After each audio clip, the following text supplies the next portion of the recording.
नमस्कार, देवभूमि समाचार देखना मेरे साथ। मैं हूं शंकर दत्त पंत। खबरों की शुरुआत करते हैं। आज खटीमा से देहरादून लौटेंगे सीएम पुष्कर सिंह धामी। उपचुनाव में शानदार जीत के बाद आज सीएम वापस लौटेंगे देहरादून। तो देहरादून में मुख्यमंत्री का आज भव्य स्वागत होगा। परेड ग्राउंड से बीजेपी प्रदेश मुख्यालय तक एक बड़ा रोड शो होगा। तो बड़ा रोड शो, आपको बता दें कि लगातार उपचुनाव में शानदार जीत के बाद अब देहरादून में भव्य स्वागत किया जाएगा मुख्यमंत्री पुष्कर सिंह धामी का, क्योंकि चंपावत में शानदार जीत की मुख्यमंत्री पुष्कर सिंह धामी ने और आज लौटेंगे देहरादून। तो देहरादून लौटेंगे, जिसमें आपको बता दें कि एक बड़ा रोड शो बताया जा रहा है कि आज होना है।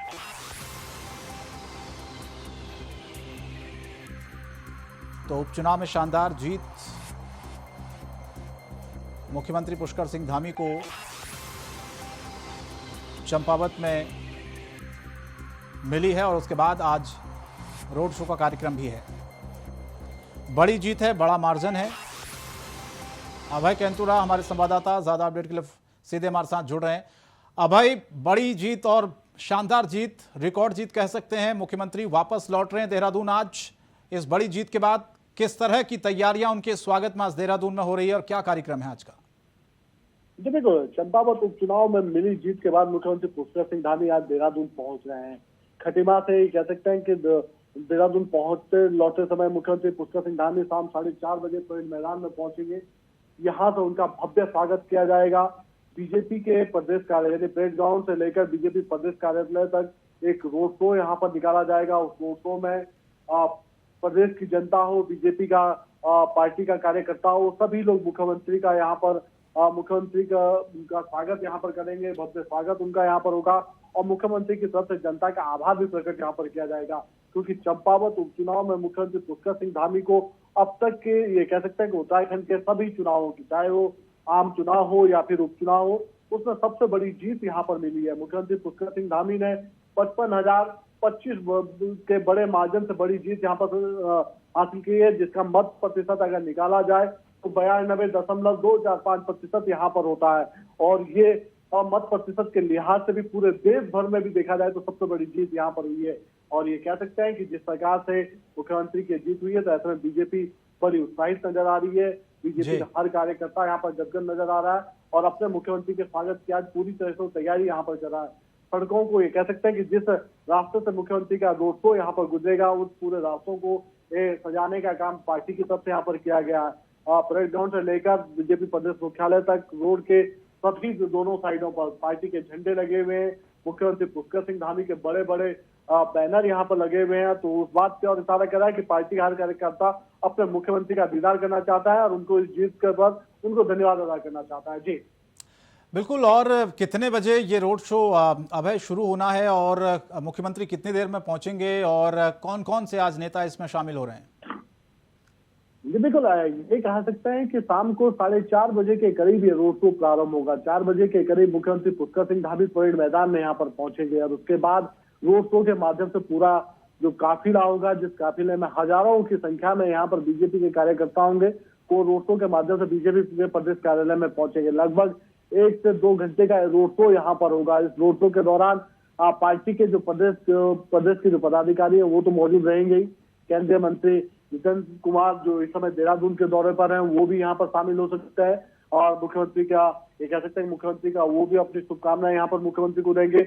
और पार्टी के जो तमाम वरिष्ठ नेता हैं, सरकार के जो मंत्री हैं, वो इस रोड शो में शामिल यहाँ पर होंगे। सबसे बड़ी बात है कि मुख्यमंत्री पुष्कर सिंह धामी उपचुनाव में जीतने के बाद पहली बार देहरादून यहाँ पर पहुंचे, क्योंकि अभी तक वो खटीमा के दौरे पर थे, जहाँ पर कल उनका चंपावत में उनका भव्य स्वागत वहां पर हुआ, खटीमा में भी उनका भव्य स्वागत हुआ और आज देहरादून लौटे हैं। तो ऐसे में उनका एक भव्य स्वागत राजधानी देहरादून में पार्टी की तरफ से आयोजित हुआ है। तो शाम को 4:30 बजे सभी पार्टी के कार्यकर्ता इंतजार कर रहे हैं कि जैसे ही स्वागत की घड़ियां खत्म होंगी अपने मुख्यमंत्री का यहाँ पर स्वागत करते नजर आएंगे। जी चलिए, बने रहेगा अभय, आगे भी आपसे हम जुड़ेंगे, कुछ और खबरों पर अपडेट लेंगे। एक और खबर आपको बता दें, देहरादून में 4 धाम यात्रा में यात्रियों का आंकड़ा लगातार रिकॉर्ड तोड़ रहा है। जी हाँ, लगातार धामों की बात करें तो यहाँ पर जैसे जैसे यात्री पहुंचने शुरू हुए हैं भारी तादाद में, गंदगी भी लगातार बढ़ती जा रही है। केंद्र सरकार ने भी राज्य से जवाब तलब किया है। पर्यटन मंत्री सतपाल महाराज ने पर्यटन और जिलों के अधिकारियों के साथ कूड़ा प्रबंधन को लेकर समीक्षा बैठक की। सतपाल महाराज का कहना है कि लगातार यात्रियों से अपील की जा रही है कि कूड़ा फेंकने के लिए डस्टबिन का ही प्रयोग करें। साथ ही स्वच्छता और कूड़ा प्रबंधन को लेकर भी विभाग लगातार काम कर रहा है। उन्होंने कहा कि हमारी कोशिश है कि चारों धाम में आने वाले यात्री जब वापस लौटें तो वो एक अच्छा संदेश लेकर जाएं। लेकिन सवाल यह है कि गंदगी बढ़ती जा रही है चार धामों में, उसने चिंता बढ़ा दिया है, क्योंकि देवभूमि को एक स्वच्छ राज्य माना जाता है और लगातार इस वक्त जो भीड़ बढ़ती जा रही है उससे चिंता बढ़ी है और साथ ही साथ अब अव्यवस्थाएं भी हो रही हैं। अभय हमारे संवाददाता लगातार हमारे साथ बने हुए। अभय, यात्रियों की संख्या जिस तरह से बढ़ रही है, ये समस्याएं भी एक के बाद एक सामने आ रही है। गंदगी, स्वच्छता जो सबसे बड़ी एक समस्या थी कि स्वच्छ भारत मिशन भी चलाया था, लेकिन उसका असर होता हुआ दिख नहीं रहा है। बताया ये जा रहा है, जो खबरें आ रही हैं, आप ज्यादा बेहतर तरीके से बता सकते हैं कि यात्रियों की संख्या बढ़ रही है तो गंदगी की समस्या भी वहां पर बढ़ती जा रही है। इससे समस्या स्थानीय लोगों को भी होगी और जो वहां पर आम नागरिक हैं, जो वहां पर पर्यटक आ रहे हैं, उनको भी समस्या होगी। तो क्या इसके निस्तारण के लिए, इस समस्या के समाधान के लिए कोई बैठक या किसी तरह का कोई प्लान बनाया गया क्या? देखो, बीजेपी ये कह सकते हैं कि उत्तराखंड के जो चारों धाम जो यहाँ पर मौजूद है, इन चारों धामों में लाखों की संख्या में श्रद्धालु यहाँ पर पहुंच रहे हैं। और अगर आंकड़ों की बात करें तो एक माह के भीतर 15 लाख से ज्यादा श्रद्धालु यहाँ पर पहुंचे हैं। और इन सभी श्रद्धालुओं सबसे धामों में दर्शन यहाँ पर किए गए। लेकिन इन दर्शनों के बाद जो सबसे बड़ी चीज है जो देखने को यहाँ मिली है, वो यहाँ पर जो अपशिष्ट जो पदार्थ यहाँ पर बढ़े हैं उसका सही तरीके से निस्तारण अभी तक नहीं हो पाया है। और पिछले दिनों ये कह सकते हैं कि इस बात को लेकर जो सरकार की किरकिरी हुई थी, उस पर केंद्र सरकार ने भी संज्ञान लिया है, राज्य सरकार से जवाब तलब किया है कि उनकी तरफ से चारों धामों में अपशिष्ट पदार्थों के प्रबंधन को लेकर क्या कुछ व्यवस्थाएं वहां पर की गई है। उसी के बाबत आज ये कह सकते हैं कि समीक्षा के तौर पर पर्यटन मंत्री सतपाल महाराज ने एक बैठक यहाँ पर आयोजित करी, जिसमें तीनों जिला अधिकारी उत्तरकाशी, चमोली और रुद्रप्रयाग जनपद के तीनों जिला अधिकारी वीडियो कॉन्फ्रेंसिंग के माध्यम से जुड़े रहे। पर्यटन विभाग के जो आला अधिकारी हैं वो यहाँ पर जुड़े रहे और किस प्रकार से धामों में जो अपशिष्ट पदार्थ प्रबंधन जो है उसका सही तरीके से निस्तारण हो सकता है, उसको लेकर बातचीत यहाँ पर की गई है। अधिकारियों को दिशा निर्देश दिए गए और अब देखना यही होगा कि ये कह सकते हैं कि पर्यटन मंत्री के इन सुझावों का, इन दिशा निर्देशों का अधिकारी किस रूप में इम्प्लीमेंट कर पाते हैं और कितना वहां पर जो प्रबंधन है, अपशिष्ट जो प्रबंधन है उसका निस्तारण हो पाता है। क्योंकि चारों धामों में जो श्रद्धालुओं की संख्या बढ़ रही है, ऐसे में अगर वहां पर गंदगी लगातार फैलती रही तो फिर उसका एक गलत मैसेज सभी जगह फैलेगा जो उत्तराखंड सरकार की छवि को धूमिल करेगा। जी बिल्कुल, ये जिम्मेदारी देखिए अभय सरकार की तो है, लेकिन यात्रियों की भी उतनी जिम्मेदारी बनती है और उनको अपनी जिम्मेदारी को समझते हुए गंदगी को नहीं फैलाना चाहिए। जैसा कि बार बार प्रशासन भी कह रहा है कि भैया डस्टबिन में ही कूड़ा डालें, अन्य जगहों पर आप कूड़े को ना फेंकें, गंदगी से बढ़ेगी समस्या, यात्रियों को भी होगी, स्थानीय लोगों को भी होगी। तो कितनी बड़ी जिम्मेदारी यात्रियों की भी यहाँ पर बनती है? देखो, ये कह सकते हैं कि आमतौर पर एक एग्जाम्पल यहाँ पर दिया जाता है कि जब हम लोग या कोई भी पर्यटक जब बाहर कहीं घूमने जाता है, चाहे वो किसी दूसरे राज्य में हो या फिर अपने दूसरे देशों में कहीं घूमने जाता है, तो अपना जो कूड़ा होता है उस कूड़े को अपने पास संभाल कर रखता है और जहां पर डस्टबिन दिखती है वहां पर उस डस्टबिन में उस कूड़े को रखने का काम करता है। तो ऐसे में वही सब चीजें, यानी वही कार्य पद्धति, वही अपनी दिनचर्या में यहाँ पर चार धामों में भी यात्रियों को अपनानी चाहिए, ताकि किसी भी प्रकार से ये अपशिष्ट जो पदार्थ है उस अपशिष्ट पदार्थों का असर पर्यावरण पर ना देखने को मिले, लोगों को उसकी असुविधाओं का सामना ना करना पड़े। इसलिए सभी लोगों के बीच में जागरूकता यहाँ पर फैलाई जा रही है कि जो भी सैलानी यहाँ पर आ रहे हैं वो कम से कम इस बात का ध्यान रखें कि उनकी तरफ से कोई भी गंदगी या कूड़ा बाहर ना फैल सके, ताकि उसका निस्तारण सही समय पर ना हो सके। तो उसको लेकर जागरूकता अभियान यहाँ पर चलाया जा रहा है और साथ ही अधिकारी या जिला प्रशासनों को भी वहाँ पर निर्देशित किया गया है कि वो भी इस दिशा में काम करें ताकि धामों की जो स्वच्छता है वो बरकरार रह सके। जी बहुत बहुत धन्यवाद भाई इस तमाम जानकारी के लिए, आप हमारे साथ जुड़े। आगे बढ़ते हैं। संघ प्रमुख मोहन भागवत ने मंदिर मस्जिद को लेकर जो बयान दिया उस पर चर्चा तेज हो गई है। जूना अखाड़ा के महामंडलेश्वर स्वामी यति नरसिंहानंद गिरी ने मोहन भागवत के बयान को सिरे से परे बताया। साथ ही स्वामी यति नरसिंहानंद गिरी ने कहा कि मोहन भागवत ने यह अपने समर्थकों के लिए ही दिया होगा, क्योंकि इस बयान का कोई भी हिंदू तो पालन नहीं करेगा। स्वामी यति नरसिंहानंद गिरी ने कहा कि वे शुरू से ही कह रहे हैं कि ये लड़ाई सिर्फ ज्ञानवापी या फिर मथुरा के मंदिर की नहीं है। एक दिन हमें मक्का मदीना में खुदाई करके अपने भगवान भोलेनाथ को रिहा करवाना है। आरएसएस कभी भी हिंदुओं के लिए काम नहीं करता रहा है।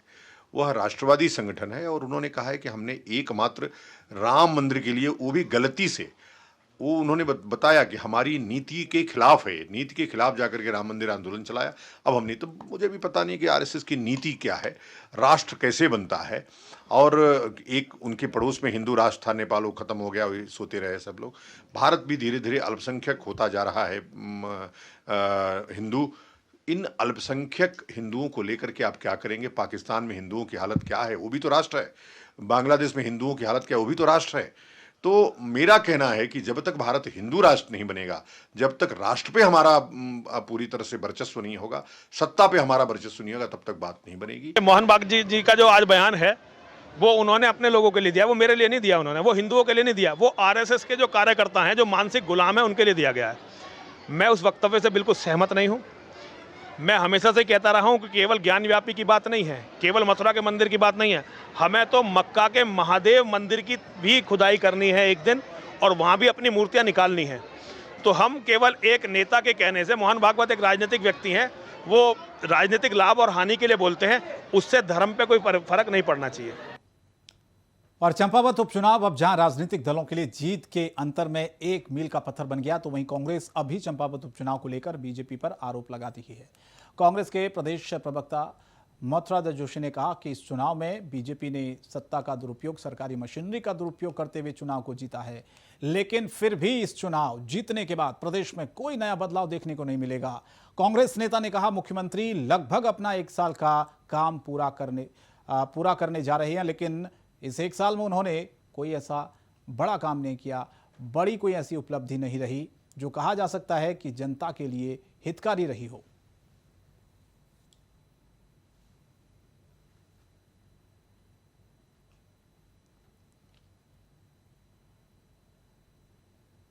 के रिजल्ट के आने से कोई नया तो कोई मुख्यमंत्री को होने वाला नहीं है, या नई ऊर्जा मुख्यमंत्री को आने वाली नहीं है। मुख्यमंत्री तो साल भर से मुख्यमंत्री हैं और पूत के पांव तो पालने में ही दिख जाते हैं। मेरे ख्याल से 12 मार्च को 12 जुलाई को माननीय मुख्यमंत्री जी को 1 साल पूरा हो जाएगा। अब देखते हैं कितना खेलते हैं, कितना क्या करते हैं, क्योंकि मुझे लगता नहीं है कि बहुत कुछ कर पाएंगे, क्योंकि विगत 5 वर्षों का जो ट्रैक रिकॉर्ड है वो भारतीय जनता पार्टी का कोई संतोषजनक नहीं है। हालांकि ठीक है, सरकार उनकी बन रही है। यूनिफॉर्म सिविल कोड पर राज्य में सरकार ने भले ही ड्राफ्टिंग कमेटी का गठन कर लिया, लेकिन विपक्ष के आरोप अब भी जारी हैं। विपक्ष के इन आरोपों पर पलटवार करते हुए बीजेपी के राष्ट्रीय महामंत्री महिला मोर्चा दीप्ति रावत ने कहा, आज कांग्रेस ऐसी ही बयानबाजी के जनता से अपना भरोसा हो चुकी है। साथ ही दीप्ति रावत ने कहा, बीजेपी सरकार जो कहती है वो करके दिखाती है।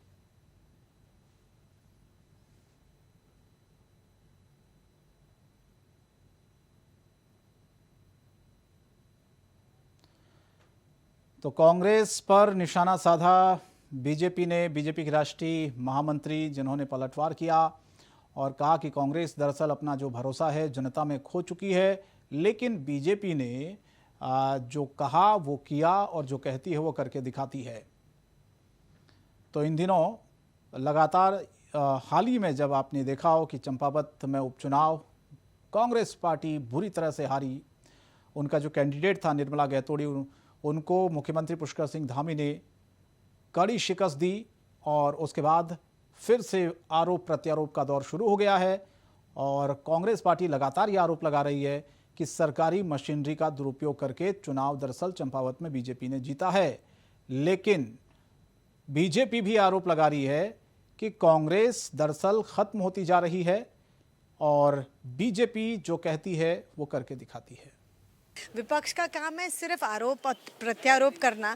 वहाँ पर अपनी जमानत तो बचा नहीं पाए चंपावत में, उसके बाद इस तरीके की बातें करना। और इन्होंने इतने साल से, आज हम अमृत महोत्सव 75वां वर्ष हम आज़ादी का मना रहे हैं, और इस वक्त भी अगर इतने साल में भी लोगों को कांग्रेस पर विश्वास नहीं है, उनको लगता है कि जो ये कहते हैं वो ये नहीं करते हैं बिल्कुल, तो आप सोचिए कि उनकी क्या स्थिति है। आज भारतीय जनता पार्टी के ऊपर, हमारे नेताओं के ऊपर, हमारे प्रधानमंत्री जी के ऊपर, हमारे मुख्यमंत्रियों के ऊपर लोगों का विश्वास है, पार्टी के ऊपर विश्वास है कि जो ये कहते हैं वो करते हैं। तो अगर इसके ऊपर कोई निर्णय यहाँ लिया गया है, एक कमेटी गठित हुई है, तो वो एक परिणाम तक भी जाएगी, मैं आपको ये कहूँ।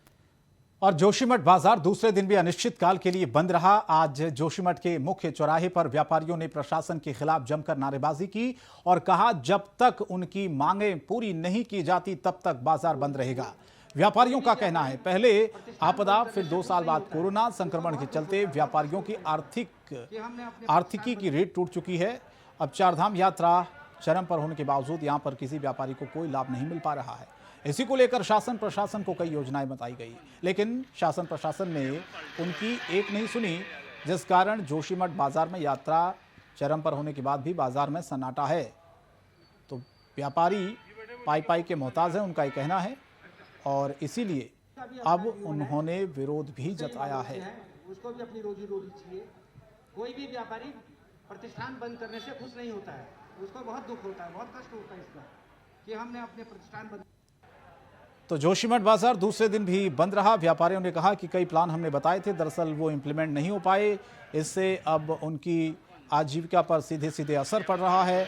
और दूसरे दिन भी जोशीमठ में जो बाजार थे वो बंद रहे। सन्नाटा आप देखिए किस तरह से वहां पर पसरा हुआ है। व्यापारियों ने दुकान बंद की और अपनी मांगों को रखा।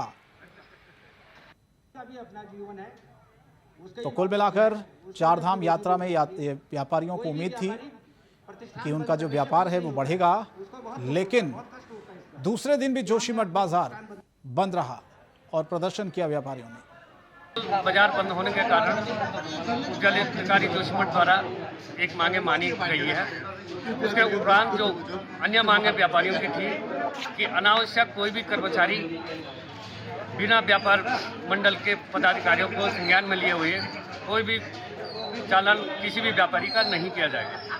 और उसके उपरांत भी बिना मार्ग विभाग का कैंप लगाए हुए कई व्यापारियों को चालान किया गया। हमारा अब मांग यह है कि मार्ग विभाग यहाँ पर कैंप लगाए और अपना जो व्यापारियों का चालान हुआ है वो व्यापारियों का चालान वापस ले।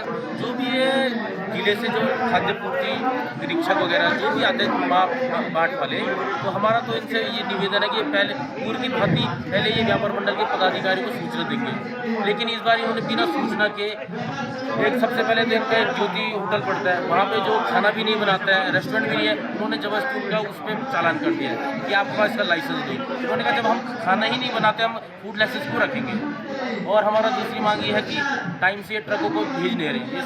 सुबह 5 बजे ट्रकों को हेलंग में खड़ा कर दे रहे हैं, उसके बाद 8 से 10 बजे बाद ही छोड़ रहे हैं रात को। अब रात को अगर ट्रक यहाँ आएगा तो सामान कैसे उतरेगा व्यापारी को। प्रमुख कारण ये है कि जो हमारी क्षेत्रीय एजेंसियाँ होती है, जैसे खाद्य आपूर्ति विभाग हो गया, बाट मापतोल वाले हो गए या अन्य जो भी एजेंसी है, ये सीधे आके व्यापारियों को छापा मारती है, जबकि इनको ऐसा कोई अधिकार नहीं है। इनको पहले व्यापार मंडल अध्यक्ष से वार्ता करनी चाहिए, व्यापार मंडल अध्यक्ष को विश्वास डाल करके फिर इनको दुकानों में जाना चाहिए। किसी व्यापारी का जिसके यहाँ कोई काम नहीं होता है, न उसके यहाँ गैस सिलेंडर पाया गया, न उसके यहाँ जो है किसी भी प्रकार का रेस्टोरेंट का प्रयोग करने योग्य सामान पाया गया है, उस व्यापारी का बेमतलब इन्होंने चालान कर दिया है। क्या कारण है, आखिर वो कारण तो बताएं, किस कारण उन्होंने उसका चालान किया। व्यापार मंडल फिलहाल तो व्यापारी द्वारा जो मीटिंग हुई है अनिश्चितकाल के लिए बंद है। जब तक व्यापारियों की मांगें पूरी नहीं हो जाती हैं तब तक व्यापार मंडल अनिश्चितकाल के बंद ही रहेगा। आज डीएम साहब से हमारी वार्ता है, वार्ता के बाद जो भी निर्णय निकलेगा उसके बाद व्यापार मंडल अध्यक्ष साहब जो निर्णय लेंगे वो सभी व्यापारियों के सर्वोपरि होगा। हमारे व्यापारी का हित नहीं होना चाहिए, व्यापार सुचारू रूप से चलना चाहिए, यात्रा काल में यात्रियों को परेशानी नहीं होनी चाहिए। हमारा मेन मुद्दा वही है कि किसी तरह भी ये मामला सुलझे और व्यापारी का अहित न हो। सोनू उनियाल हमारे संवाददाता चमोली से जुड़ रहे हैं। सोनू, ये विरोध किस बात का, व्यापारियों का, और जो मांगे उन्होंने रखी, क्या प्रशासन ने उन मांगों को सुना है, उस पर कुछ ध्यान दिया है? जी बिल्कुल, जिस तरह से कल जो खाद्य उप निरीक्षक हैं उन्होंने जो जोशीमठ बाजार में छापेमारी की थी, जिसको लेकर जो व्यापारी है उनमें आक्रोश है। व्यापारियों का कहना है कि हमको इस बारे में कोई सूचना नहीं दी गई और जो छापेमारी जो की गई है वो बिल्कुल बेबुनियाद है, जिस पर जो व्यापारी है उन्होंने कल दिन के बाद से जो व्यापार है अपने जो प्रतिष्ठान है वो बिल्कुल बंद कर दिए गए हैं, जिससे जो लोग हैं उन्हें थोड़ी सी दिक्कतों का सामना करना पड़ा है। जी बिल्कुल सोनू, कुछ मांगे जो व्यापारी थे वो उठा रहे थे, कुछ चीज़ों का उनका कहना था कि जो कि मना किया गया है वो नहीं रख सकते हैं। क्या वजह इसके पीछे की है? क्योंकि एक तो चारधाम यात्रा इस वक्त चल रही है, व्यापारियों को उम्मीद थी कि कोविड के बाद शायद स्थिति बेहतर हो, लेकिन वो ये कह रहे हैं कि उनकी आर्थिकी पर सीधे सीधे इसका असर पड़ रहा है, व्यापार उस तरह से नहीं हो पा रहा जितनी उनको उम्मीद थी। जी बिल्कुल, जिस तरह से चारधाम यात्रा चरम पर है और पिछले जो 2 साल हैं वो कोविड के कारण जो यात्रा नहीं चल पाई थी, जिससे जो दुकानदार है, जो व्यापारी है वो जरूर परेशान था। हालांकि इस बार यात्रा चरम पर है और जो व्यापारी है वो सिर्फ यही मांग कर रहा है कि जो छापेमारी हो रही है, जो अधिकारी है जो जोशीमठ में दुकानों में जो निरीक्षण कर रहे हैं उनको लेकर उनमें ज्यादा ही खासा आक्रोश है। उनका कहना है कि जो छापेमारी हुई है वो व्यापारी को साथ में लेकर नहीं की गई, जिससे जो व्यापारी है वो खासा नाराज है। जी चलिए, बहुत बहुत शुक्रिया सोनू इस तमाम जानकारी के लिए। केदारनाथ में घोड़े खच्चरों की मौत पर कार्रवाई की मांग, पशुपालन मंत्री सौरभ बहुगुणा को ज्ञापन दिया गया है। जो खच्चरों की लगातार मौत हो रही है उस पर पशुपालन मंत्री से कार्रवाई की मांग की गई है। तीर्थयात्रियों के साथ जो घोड़े खच्चर हैं उनकी भी मौतें हो रही हैं। तीर्थयात्री, आपने देखा होगा किस तरह से चारों धामों में कई तीर्थयात्रियों की मौतें हुई हैं अब तक, और उसमें अब जो घोड़े खच्चर हैं उनकी भी मौत की खबरें सामने आ रही है। अब तक 90 से ज्यादा घोड़े खच्चर जिनकी मौत हुई है। तो चारधाम यात्रा इस वक्त चल रही है और पशुपालन मंत्री जो है सौरभ बहुगुणा, उनको एक ज्ञापन भी दिया है और कहा है कि इस पर संज्ञान लें, कार्रवाई करें, समाधान निकले। और इसीलिए पहले जो यात्रियों की मौतें हुई उसके बाद अब घोड़े खच्चर जिनकी मौत हो रही है चारधाम यात्रा के दौरान, 90 से ज़्यादा घोड़े खच्चर जिनकी बताया जा रहा कि अब तक मौतें हो चुकी हैं। और इसीलिए अब घोड़े खच्चरों की ये मौत जो हुई है इस पर कहा गया है कि संज्ञान लिया जाए, कुछ कार्रवाई हो, इसका समाधान निकाला जाए। देवभूमि समाचार में इतना ही। इंडिया वॉइस पर खबरें जारी हैं। नमस्कार।